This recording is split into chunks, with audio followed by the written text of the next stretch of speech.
Hello and welcome to the Game Dev London podcast, a community of amazing people who love talking about and sharing their love of the details behind making games, whether or not they're actually based in London. I'm your host, Oscar Clark, he, him pronouns, and I am on a quest to understand everything you wanted to know about game dev, but never dared to ask. Today, I am delighted to be joined by the amazing Nina. Nina, how are you doing?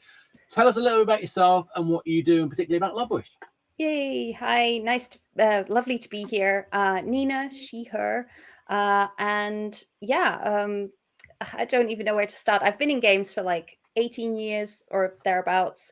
Started in QA all the way back in 2005 and have done almost every title under the sun since then. Worked mostly as a contractor, most notably with Revolution Software, where I was for 8 years. And less than a year ago, I set up my own studio, Lovewish Games, where we make games that are deep and intelligent, that celebrate the colorful fantasies of girls and women. So that's an interesting area. I mean, I remember back in the old Java days, people coming to me and say, "We've got games for girls. They're pink." That was literally their only differentiation. I mean, obviously things are a little bit better than that now, but I mean, is there still a struggle to get people to understand why defining that audience matters? I think there definitely is a struggle of sorts. I don't think the struggle anymore is about people understanding that female representation is a thing that we should just have. Like loads of AAA games now either let you choose between male or female protagonists. Some even embrace, I think, non-binary choices as well. And indeed, we have some really high-profile cases of where like entire stories are told from the point of view of a female protagonist. Most notably, Last of Us 2, I think, is a very strong case, and LGBTQ representation as well. Although we'll get into that later, I'm sure, about our both love and hate for aspects of that particular storytelling and admiration for those teams, as well as frustration. Anyway, sorry. Absolutely, yeah. The thing is about games like The Last of Us is that I think that they have a place and they're really valuable and important in and of their own right. But what they aren't is they aren't a representation of kind of the colorful dreams and fantasies that I had as a girl, or indeed in my early 20s. My fantasies were not about going out there fighting zombie-like creatures and punching and strangling fellow women. It was not really top of my list of like, what? This is, I mean, come on, why is that not in every woman's top 10 list? Surely. So I think actually what we have is it's wonderful. It's genuinely wonderful to see so many female protagonists present. I think we can do more in this area, but that has been addressed. What for me hasn't been addressed really is the fact that if I do want to engage with those kind of really girly feminine things, and I don't mean just the color pink, but just anything that's kind of like just what I used to think about. It has something to say about the perspective, and I think again, it's not just one perspective. There are a rainbow of perspectives in that context as well. And boys have like FIFA and Formula One games, and they have games where they can be barbarians beating people up, and cops and robbers type games. GTA. These are all great games, but they are fundamentally, I guess, a celebration of boys' fantasies. And so for me, it's all about, well, where are the games that are like that have deep and meaningful gameplay, but also have those really colorful fantasies that we generally tend to see only really in the casual space. Casual space is great at this stuff. There are tons of games that are really celebrating the colorful fantasies of girls and women in that space. But when I play those games, particularly a lot of mobile games in this space, what I find is I'm not satisfied as a gamer. As a gamer, they don't satisfy me. They are, just casual in their nature. And I enjoy that occasionally. But sometimes I really want to train my brain, or I really want to be challenged, or I really want to achieve mastery over something, or I really want to have a big collection that I've collected through hard-earned, like just struggle throughout the entire process. Or it's strategic thinking, or management of different resources, if you're thinking of sort of like strategy games, they don't tend to incorporate female fantasies, and I want both, and that's what Lovewish is about. No, I think that's absolutely spot on. I mean, I think it's really interesting, and particularly, I think the other thing I think so. I might as well get into it. One of the issues I have in terms of some of the ways that some of those AAA games, and I pick on Last of Us because I both love and find it incredibly frustrating, is because I think the biggest power of games is that we can tell stories as verbs rather than as nouns. You know, it's oversimplification, but what I'm talking about is it's an action. We do, we don't show. And I think when we have a game, and I had the same thing with another zombie game, Days Gone, the other day, where you're doing something and suddenly they restrict all the rules that were previously in place, and now you can't do the things you used to be able to do just because they want to do a particular bit of narrative from their specific perspective. And I feel like it's cheating, or at least it's not cheating. It's not the right word, because cheating implies that they're doing something that they shouldn't. It's more that they're missing out on the possibilities of telling stories through action which is, I think, a different beast. Is that make any sense? Definitely makes a lot of sense. I mean, having worked in the narrative space quite a lot, I'm constantly thinking about these sorts of issues with game development, because on the one hand, if you want to tell a story that a player has a lot of agency, and you can do that through a lot of different ways, right? Mechanically, you can tell a story by, like Braid is a great example of a game tells a story through its mechanics as well as, telling a story kind of more superficially. But I think sometimes there are games like The Last of Us that are highly cinematic and necessitate almost kind of this restriction of like, oh, we're going to take away player agency in order to convey the story that we've set on a path, and there is no other way. Like, this I don't think would work that well as let's say a branching story where you choose to take it one way or another. You'd never get the core kind of what it's trying to deliver, what it's trying to tell you about toxic masculinity, essentially. Wouldn't come through without forcing you into those really awkward non-agency situations. When I've talked about why I like the way Witcher handles that stuff so well, because it kind of gives you the pretense of agency, and therefore it never has to take that agency away, because the first choice is always the only thing that actually leads to anything, and the other choices are just getting more information about the history of the world, which I think is super clever. But anyway, let's not talk about, because we could talk about narrative all day. Why we got you on is because you're in an interesting position. I mean, there's lots of reasons why I'd get you on anyway, because you're interesting to chat to. But the reason in particular was that you were on an accelerator program which I helped run, but also you've done another accelerator program which we didn't have anything to do with. And I'm not here to compare notes, by the way. We're all friends. What I'm interested in really is to start talking about it from a point of view of you're setting up a company, you're looking for advice, and you're looking at ways of getting support. And it seems to me there's a whole bunch of avenues around this. There's the accelerator process itself. There's the thinking about how you evolve the way you think of your business as opposed to just making a game. I think there's also other areas like mentorship, which I think is also a very kind of interesting space. I think also collaboration. I think one of the main things for me I like about getting involved in those things is not just the fact that I like the sound of my own voice, which clearly I do. It's more that we can be amongst a whole bunch of peers and learn something different because of those different perspectives. That's again why I like to talk about your approach to narrative, because I think there's a natural connection between thinking about different perspectives and the value of listening to other people's voices, which probably means it's a good time for me to shut up and let you speak. So tell us a little bit about why you wanted to get involved with Accelerators, what you thought was useful about it. Tell us a bit more. So I think it's maybe useful to know how Lovewish even came about. Yeah, please. Yeah. So, it's not that I didn't have kind of a loose idea of a sort of studio that I might want to have one day, but it actually all started with bringing on, as a contractor, bringing on a junior who I really saw a lot of potential in. And I was so keen to work with her, but one of my clients that she'd done an internship with, they weren't planning to keep her on. So I was like, well, maybe she could come and work for me, because I really loved working with her, and I could really see that that collaboration could go far. But of course, the problem is I didn't have quite enough client work for it. So I said, let's do an internal game. We're going to start on something that I've been really wanting to do for a long time. And it was actually not after, like, once all the contracts were signed and, I went through all the process of figuring out how to become an employer. And that was, a bit of thinking.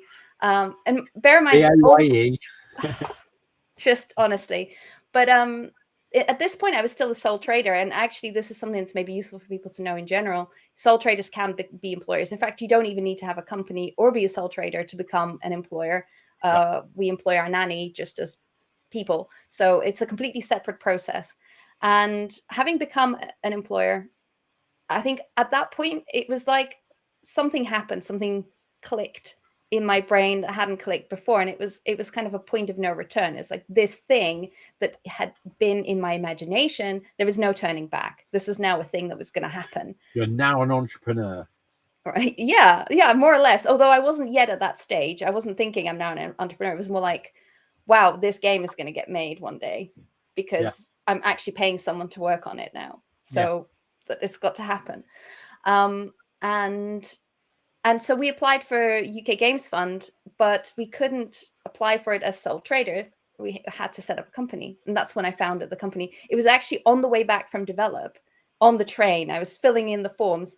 And Lorna says she remembers, Lorna is the junior that I took on at the time. She remembers the moment where I sent a message saying, we are now an actual thing. We exist. It's funny, my experience with setting up a limited company came out of necessity, because I did try doing the sole trader thing for a while, but from a tax point of view, it was an absolute nightmare. And I was doing consultancy. So I set up initially as a consultant. I set up the company. Then we had to set up a company to make a game. And then, that game didn't work out. We then created a joint entity. We actually worked as two separate companies for a long period of time under a common banner. Then when we decided we're going to publish games, we needed to make sure we raised money. We needed to make sure we had a company for them to put that money into. So it's an interesting kind of journey, isn't it? And you kind of like go, oh, this thing is not just about kind of like an entity. It's also there's tax issues, there's like risk issues, there's a whole bunch of things that go with it, aren't there? Yeah, absolutely. And I think at that point in time, that was not where my mind was at all. Like I hadn't even started considering any of these things. However, there was now this legal entity that existed, an actual company that I was the founder of. And again, it was like another thing that clicked, because once that happened, it was like, oh, there's a point of no return. We were awarded the funding from UK Games Fund. Oh, and sorry, before I actually get onto that, is as part of the application process, you have to describe what your company is and what the company's aims are. So I actually had to sit down and really think about, well, what do we actually want to do with this? And I think that was the point at which the company truly was born as a thing that has its own purpose beyond, outside of like what I wanted to do with this one game. And having been awarded that funding alongside that same process, I think it actually overlapped kind of the application process for the Indie Lab and for the Creative Enterprise Accelerator. I think it's called Foundations for Game Studios. All of those had similar forms, but with slightly different questions. And with each of those questions, it was like, oh, I need to think about this. Oh, I need to think about that. And I sat down and I did the thinking. And by the time that was done with the application process for all three of these things, there was a real company there with with its own identity. But I like the way you said that earlier, though. But it is an identity that exists outside of just the game. Yeah, outside of the game and outside of me, and outside of Lorna, it became its own thing. And I think that's really when the journey truly started.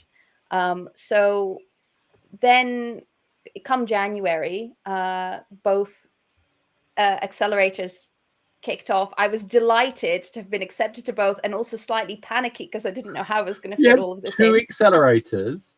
You're running a company. You got family stuff and a real life getting in the way, I'm sure, as well. And client work. I was like, client work as well. Yeah. Yeah. So it was a lot all at once. But I tell you what, I think as I went through each of the different parts of both accelerator programs, I gained so much from it. Right. Because all those things that you were speaking about, like the tax side, the risk management, I also actually, alongside the accelerator programs, did an intensive training in HR, because I was like, this is an area I know zilch about. I know lots about making games. I have run my own sole trader business, so I know a little bit about managing finances and that side of things. But what I don't know anything about is employer responsibilities, and kind of, I think in particular, I was really keen to understand better the process for getting rid of people. I know this sounds really terrible, but because I've had some bad Does experiences Lorna need to know previously. something? Sorry. It's the fact that I've had bad experiences previously where teams I've worked with, there is, let's say, a person that really demotivated the entire team, but kept on working there for, you know, a long time. I decided for myself, I didn't want to be the sort of employer where one person could like ruin the experience for everyone, if that makes sense. So I wanted to understand what is the process around, you know, I can't just fire someone just because I fancy it, right? Like that's not how it works. Well, So it's how not does it work? reasonable anyway, yeah. Yeah. So that was really interesting, because actually that filled a gap. It was something that neither accelerator programs really went into, that both covered recruitment, but the HR side, in terms of like how to actually like manage your employer responsibilities, was a really good complementary training to do alongside those. Yeah. Sorry, did that sort of answer your question? I feel like I went quite deep into that. So we're painting a picture. Yeah. What we're painting a picture is that you've set up a company, you've started working on this thing, and happen to be landed in the situation where you've got these two accelerator programs happening at the same time, and you're doing an additional training thing, and you're doing climate.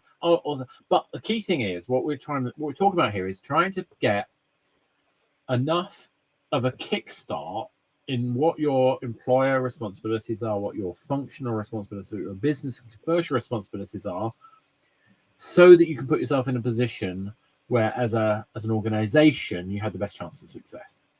Yeah. One of the things I thought was really interesting in what you're saying is that the filling in the form itself forced you to concentrate on some of those pieces. Now, a lot of people have that because as I understand, you're not really interested in going down the equity, funding kind of model. And I'm probably steering a whole conversation by saying that and moving on. But but that is something that most people who are doing that equity thing have to do at that stage. But this sounds like you've managed to kind of, what I'm getting to is one of the first things we did on that session was actually, before we actually kicked off, was to get you to say why you're making games. Mm-hmm. And I think that at the heart of what I'm hearing from you is what we're trying to answer is the why of what we're doing. And the why leads to the how, the what, the who, and all the usual 5, 6 W's. I can't remember how many W's there are in the acronym. But and that was so useful. Yeah, well, I mean, I remember that session, and it was so useful. And there was a similar-ish session, but different, on the other accelerator program, which is all about vision, mission, and values. And I think both those together actually helped form, complete some of the picture. And as you said, even filling out the forms, there were some of those things that we did need to think about, like, what are we about as a company? Why are we doing this? How are we going to go about doing it? And for what purpose in particular was really important to certainly to Lovewish, because we're trying to fill a particular niche. And I think as a result of that, it did solidify again, like another notch further, the identity, but it also allowed me to understand better what kind of investment we would and wouldn't want to take. Before the accelerator program, I was willing and open and wanting to learn about all the different types of investment that are out there. And I thought I would be open to all of them. It's one of the reasons why when we set up the company, I limited it by shares, because I thought that we might want to have, equity investment. But actually, as a result of going through this process through both accelerator programs, I realized that just doesn't match at all what our company's aims are. That's not to say that there might not be some investors out there that would want to invest with the same aims in mind, but our aims aren't about an exit strategy. We're not about building the company in order for the company itself to gain more value.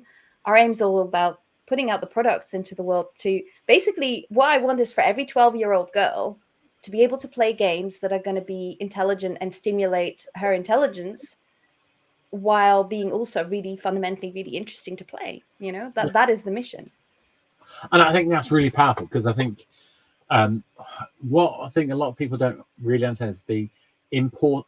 I often get laughed at by my business partner Ella, because I'm so obsessed with these kind of key phrases. So, like, I want us to embody curiosity, tenacity, and transparency. Now, that matters to me. These are branding phrases, but what do they actually mean? Is Ella's response. Who cares? Why would they? Well, the reason I think these things are useful, and by the way, we do agree on this thing in general, it's that we want you to think about curiosity because of what it does for our approach as a business. We want it to be affect the way we make decisions. We want the tenacity to represent our ability to persist and sustain, and to think about things not just about the moment, but in the long term. So we think about these things in kind of, these are core values. And if you're not marketing type like me, you might think this is just airy-fairy, wishy-washy nonsense. And you'd be right, except when you can take a step back and apply them and have some hard, cold numbers that say, okay, so when I'm planning, when I'm going to do the next thing, is this going to solve this problem I've got? Is it going to let me move to this direction I'm trying to get to? Is it going to take the company forward? Well, having these kind of, let's idea of visions, values, having these kind of frameworks, having this ability to sit back and think of what it is on earth we're trying to do at all, makes that less risky. And to me, that's what these accelerator programs are intended to do, is to share some frameworks of thinking that allow you to focus your attention on what matters to your business. Is that a fair summary? That is very fair. And I think that is such a good point, because absolutely, those high level, whatever it is at the high level that you understand about your business, then informs every decision, all the small decisions that you're making, right? For me, certainly, it meant that I then know what to say no to, right? That was why I could say no to equity investment, because I knew that it would not fit with those high level decisions about the business.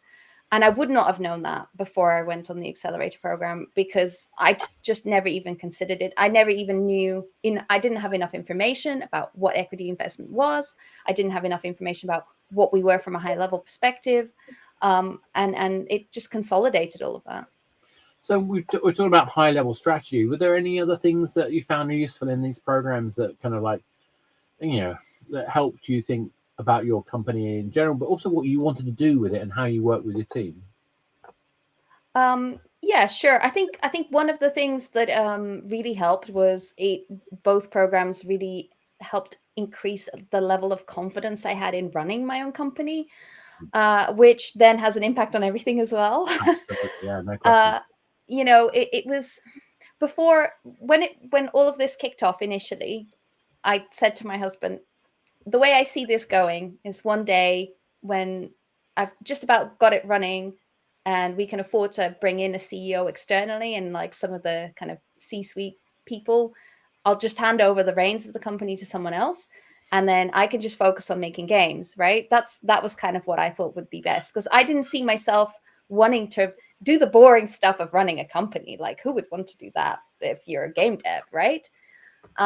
But the more I learned about what it actually entails and how much creativity there is, in running a company, fundamentally, like, I think I do have a very strategic approach. I do love looking at the big picture stuff and then going like, okay, this is the right direction to go in based on all of this data and this, historically how we've performed, the strengths of the team, the weaknesses, and combining all of these really disparate pieces of information together into something that feels like, okay, this is the right direction to go in to meet these goals. once I started seeing it through that framework, it was only like 2 months ago or so ish that I had the same conversation with my husband, and I said, you know what? I think I might actually like being a CEO. I don't think I want to bring someone else in. It's a crazy thought. I struggle with the CEO title because the way we work as a company, it's an absolute partnership. There's no, it's like Ella is the organized one, I'm the strategic thinking one. And, you know, the company would not work without that combined sense of brain. And I think, you know, the fact that we happen to like each other helps. You know, and you know, this principle of having a connection where you got a sense of trust, you got a sense of group. I think this is one of the key things I think that's really important for any organization, is that it's actually not about the one person. It's about how the group operates in a connected way. And I think one of the things that I find really valuable about getting involved with accelerators, whether I'm lecturing or, I mean, I actually have never been on one, but I have been mentoring and all that kind of stuff for years. What I found really useful, though, is just being amongst other like-minded people who are going through the same problems. We actually never even had a mentor until relatively recently, and we're very lucky that we've got Nick Broughton-Brown, who will sit and listen to our moaning on about things and remind us that we might actually know what we're talking about occasionally. You know, and that's a fantastic thing where you've got somebody who you respect, who can give you that kind of like ability to step back. And I think that's what I think is beautiful about kind of mentoring, accelerator programs and so forth, is not having to feel alone, not having to be the only person who's trod that path. And I think this ability to see some framework. So a lot of the frameworks that we use in the accelerator program are steeped in this kind of MBA style model. But with the one we were doing, we try to bring a lot of game specific experience to that. So hopefully we give you, well, you tell me, but I mean, my feeling is that we could try and give that game specific experience that gives that kind of framework of the company, the game business, the commercial side, but then also thinking about things like bringing in experts of HR or legal or whatever. That's a really good point, actually, because it's not as if I've not, you know, looked up information previously or even attended some training programs, let's say around leadership and various other things that weren't games industry specific. And what really excited me about these accelerators was the fact that they were games industry specific, because there are some, well, in fact, actually, there's a heck of a lot of stuff that is nuanced, is slightly different. It's a little bit not quite like it is for other companies that are, for example, dealing with lots of physical goods that they need to like buy, you know, and store somewhere, and kind of logistical differences that actually change the nature of how the business works. And having them. I think it's interesting because we had a guy on the team who's fantastic, by the way, and it was really, I think got a lot out of it, but it was very obvious because they were a work for hire company, not an IP driven company. There were some parts of the program that just weren't relevant to them, and frankly, I would have liked to have been able to take them on a different path to deal with. So I've no idea how to run a work for hire company. Thankfully, Ella does. She's done that for years. So she would be able to talk about kind of managing the contract side, looking for, you know, when you take on a contract, you're not just looking for the money, you're looking, does it help, you know, expose the profile? Does it increase our skill set in other ways? Can it demonstrate some other thing? And these kind of mindsets are relevant to a work for hire company in ways that aren't relevant to IP companies. And we're both still games. Yeah.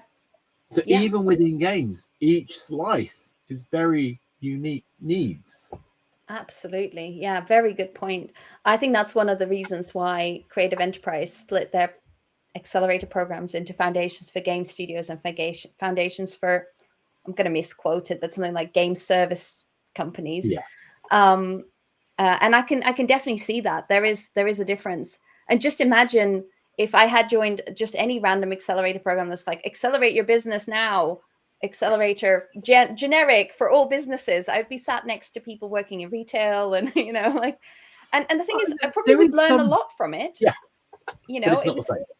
but it's just not the same. I think the value, there were just so many amazing speakers, people that really knew their stuff, their history and experience. I loved listening to their stories also, you know, how they built their companies, the challenges that they went through, and being able to imagine that these are some things that hopefully we will never have to go through, because I've now heard someone else do it and I won't make the same mistakes. But, you know, we'll make plenty of our own mistakes. And knowing that, you know, people made mistakes and still managed to create hugely successful companies, you know, they survive these really difficult times, is really, really encouraging. When you And talk then about the generic principle, I mean, a lot of these platforms are inspired by a bunch of different tools. One of the most notable ones is a thing called the business model canvas, which is a very interesting model. It's one of many, but it's one that is quite common on accelerator programs. So when we looked at that, we didn't think that was going to work, because we felt that the distribution method of games is so much more focused. And we were in the position where we were writing this program alongside a TV accelerator as well. So it's really interesting talking to the TV people at the same time as, for the people who were writing the TV program as we were writing the games program, because some fundamental principles just did not apply across the piece. Yeah. But the fact that we had, I mean, I'd love to know what you think, but the fact that we had the room opposite were TV people, the room inside were games people, but games people who were, some of whom were doing VR, some of whom were doing mobile, some of whom were doing a web-based game, some of them, like Andrew, doing narrative games that were very much close to what you were doing. How did you find that mix worked for you? Oh, I loved it. I really, really thought that was so good. Yeah.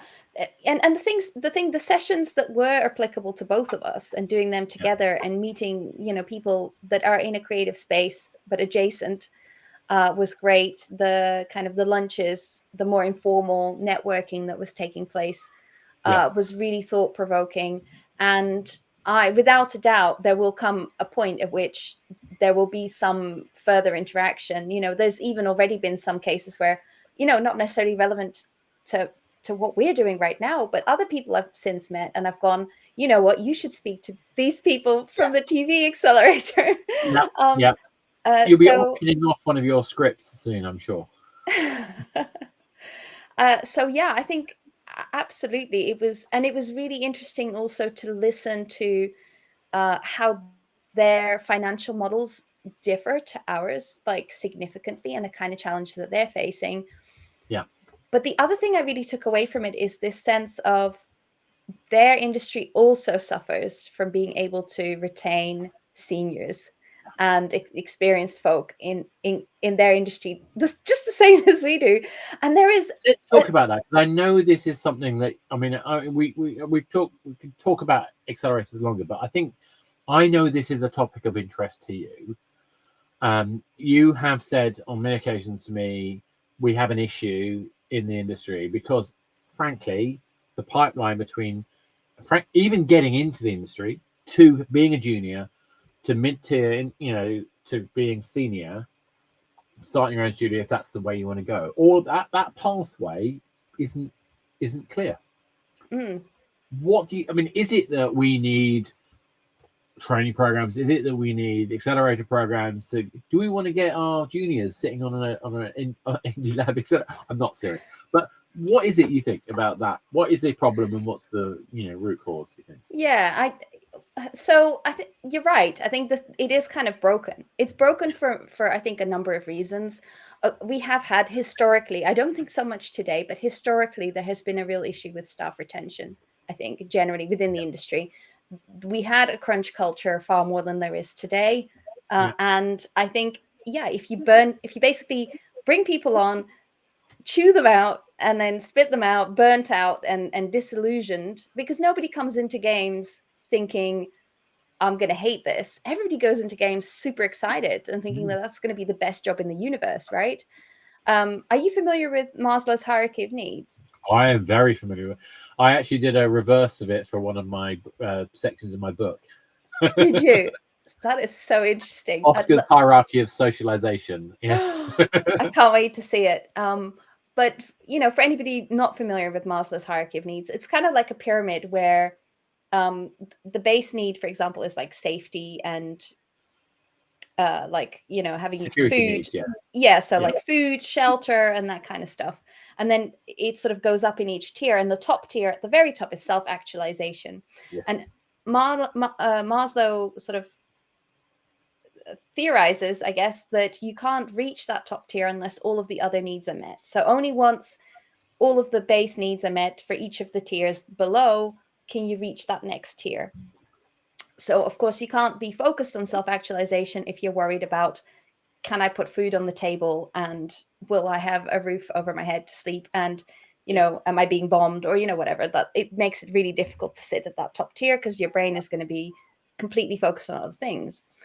And I think making games is there, like that is, it's self-actualization for most people that come into it, but then they get ripped out from under them a whole bunch of the other things that are needed in order to even be up there, right? Well, also because the gap between expectation and reality is huge. I mean, Maslow's an interesting one because I don't think it's actually based on evidence. It's just a really interesting model that happens to be really useful to communicate.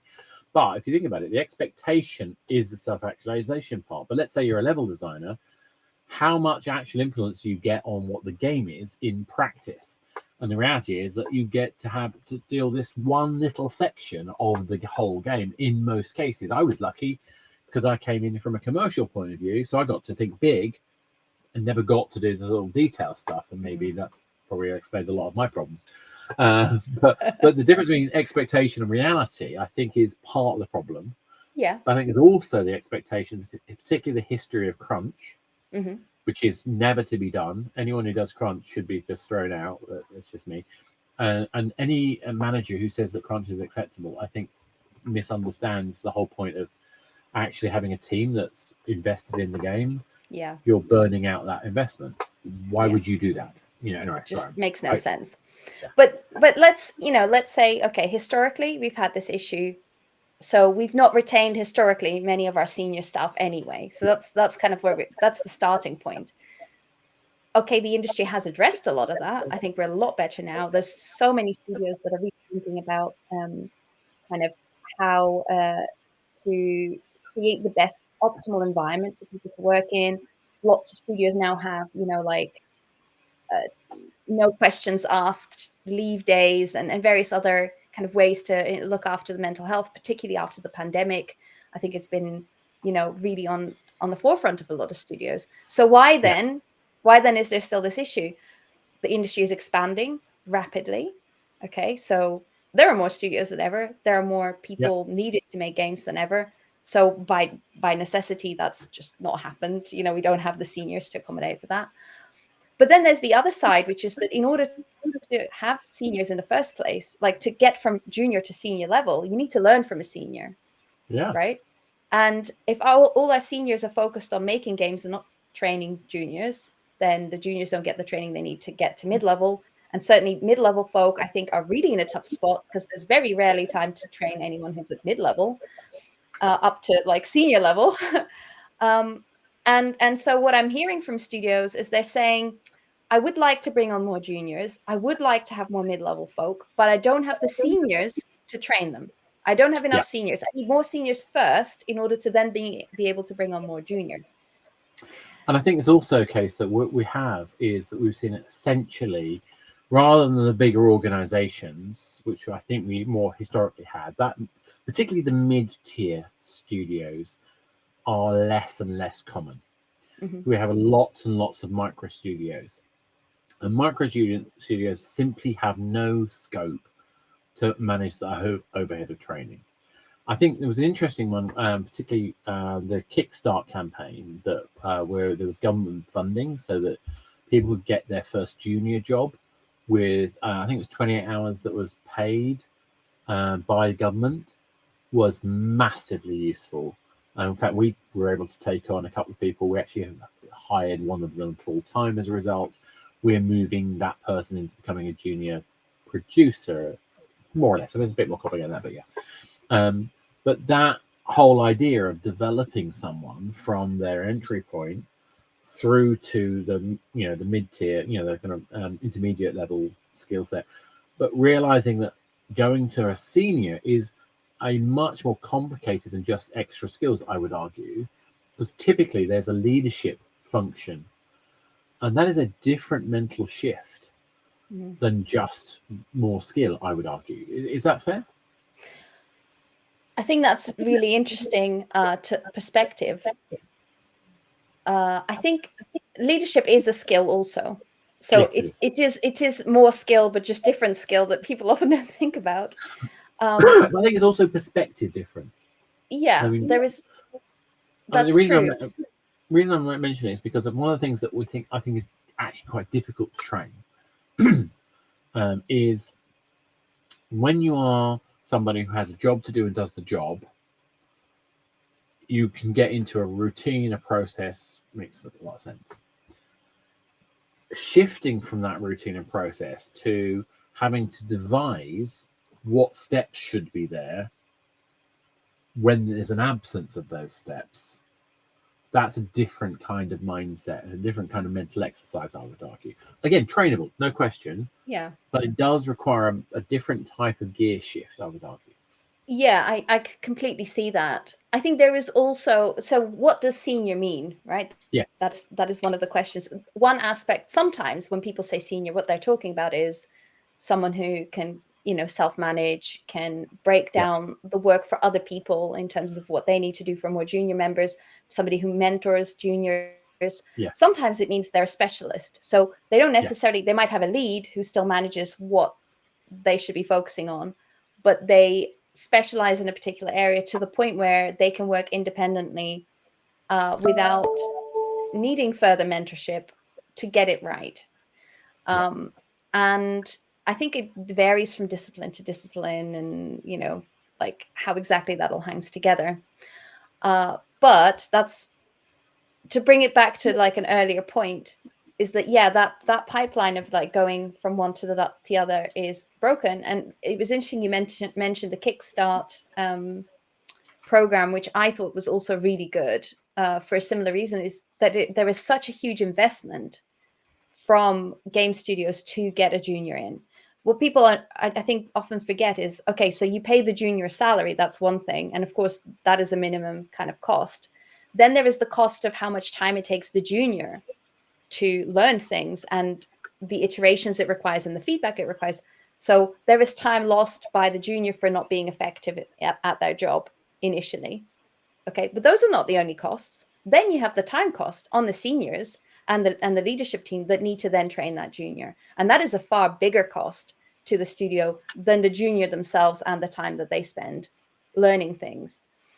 And that's why I think actually really we're in a kind of weird position right now in games where individually each studio on their own are trying to hire seniors in order to be able to get more juniors. We're trying to solve it on an individual basis, where I think actually this is a nationwide problem that we should be solving nationwide. But you know that, Oscar, that I have plans in this. I totally agree. I mean, again, I think this is the thing, is that we always underestimate. I mean, we actually learned this when we were working on projects and we were getting dev teams involved. It might be cheaper to get a cheap team that's full of juniors, but it's always more expensive than hiring a team of experts. Yes. Experts not only know what they're doing already, therefore explaining what you need them to do is easier. They will also not have the assumption. You don't have to explain the assumptions to them either. Well, to a certain extent, it's always to a certain extent on that one. But also they have the routines and processes and tools in place already to do the job quicker. So I think this is the thing, is that there's a fallacy of hiring someone cheap is often the most expensive solution. Yeah, but a lot of studios don't have a choice, right? Yeah, a lot of micro studios and even mid-level studios don't have a choice. They end up having to hire people because they don't have the money or the kind of prestige to be able to attract specialists. The only way that you might be able to do that is if you've previously worked with other specialists yourself, and then set up your own studio and go, hey, come and join my team. But then there's the other aspect of it, which is that we worry about training people up in case they just leave us. And I think that's the craziest thing possible, because if you take a team member and you don't invest in them and help develop their career, they're going to leave anyway. Yeah. If you actually invest in their career, invest in their skill set, and you can support their development, you're going to get a better person. And if they happen to leave, well, they're less likely to, because they're more likely to be loyal because you put investment in them. But more, that even if they do leave, when they leave, their feedback about your company will be fantastic. And well, so far been the case.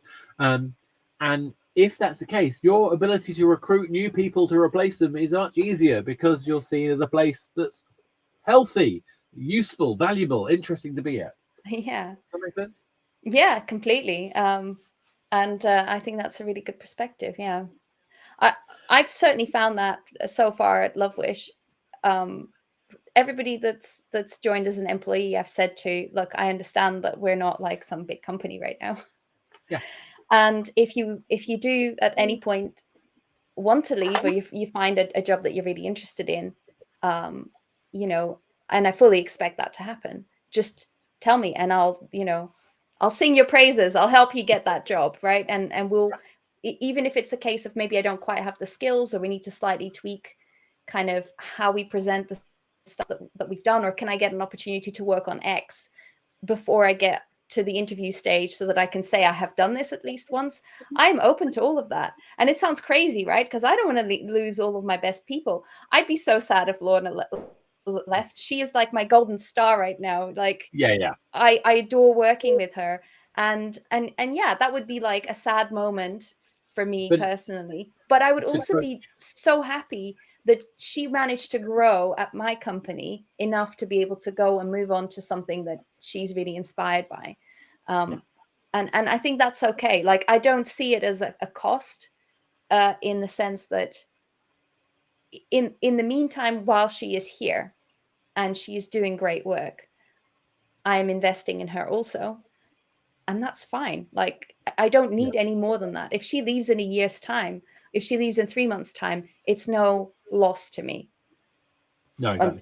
And to the company. And the thing is, the more you, was it to quote someone, the more you clench your fists, the more star systems fall through your fingers, or something like that. I love that.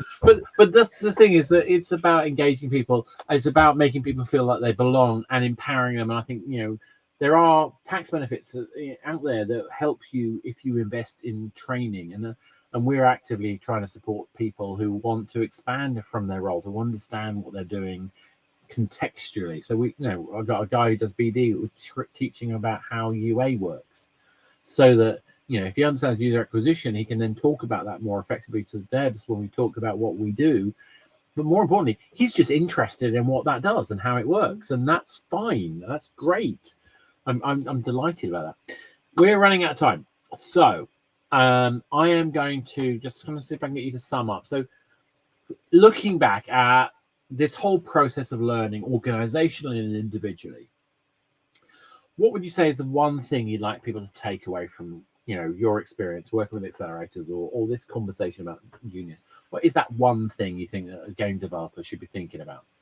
That's a good question.